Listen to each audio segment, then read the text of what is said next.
What if I told you the entire world is drowning in debt, and yet no one really knows who the money belongs to?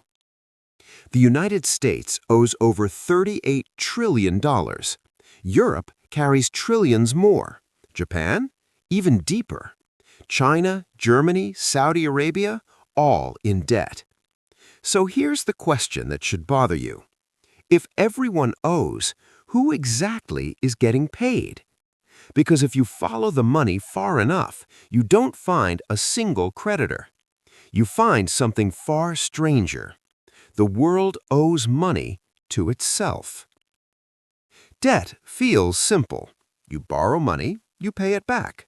That's how it works for you and me. But countries, they play a completely different game. Because in the modern world, debt isn't just a burden. It's the foundation of the entire global economy. Every war, every crisis, every boom, all built on layers of promises. Invisible IOUs stacked on top of each other. And the deeper you look, the more you realize debt isn't broken. It's working exactly as designed. To understand this system, we have to go back over 300 years to a war.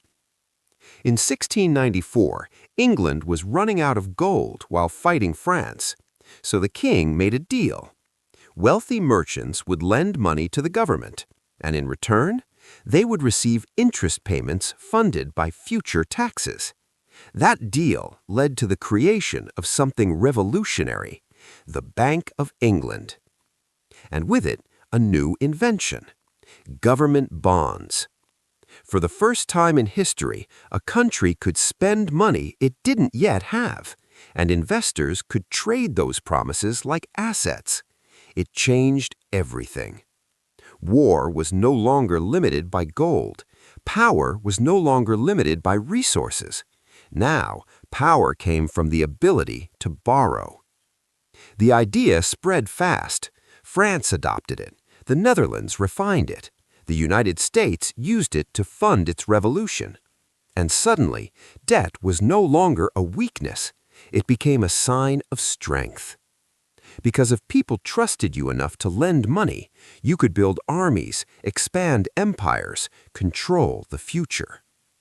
Empires once fought for gold. Now, they issued bonds. The battlefield shifted from land to balance sheets. Fast forward to today, the world now sits on over $300 trillion in total debt. That's nearly 3 times the global economy. But here's where it gets strange. Let's take the United States. Out of its $38 trillion debt, most of it is owed to Americans. Banks hold it, pension funds hold it, even the central bank holds it. And the rest? Countries like Japan and China. But here's the twist. Those countries also invest in each other. Japan lends to the U.S. lends to Europe, Europe lends to developing nations, and developing nations send money back into Western bonds. It's like a circle, a loop, a system where everyone is both borrower and lender. A global game of financial hot potato. But behind all of this, there's another layer. The real power isn't just governments, it's the markets. Massive institutions controlling trillions, pension funds, hedge funds, central banks. They decide who gets cheap loans and who pays the price. If they trust you, low interest rates. If they don't, economic collapse. We've seen it before. Greece in 2010, Argentina multiple times, Sri Lanka recently. When confidence disappears, economies don't just slow down, they break. Now here's the part no one tells you. Governments are not trying to pay off their debt. Not now, not ever. Instead, they roll it over. Old debt is replaced with new debt, again and again and again. It's like paying your credit card with another credit card. And as long as people believe the system works, it keeps going. Because the truth is, debt today isn't meant to be erased. It's meant to exist. Here's the paradox. If countries actually paid off all their debt, the global economy would collapse. Why? Because government bonds are not just liabilities.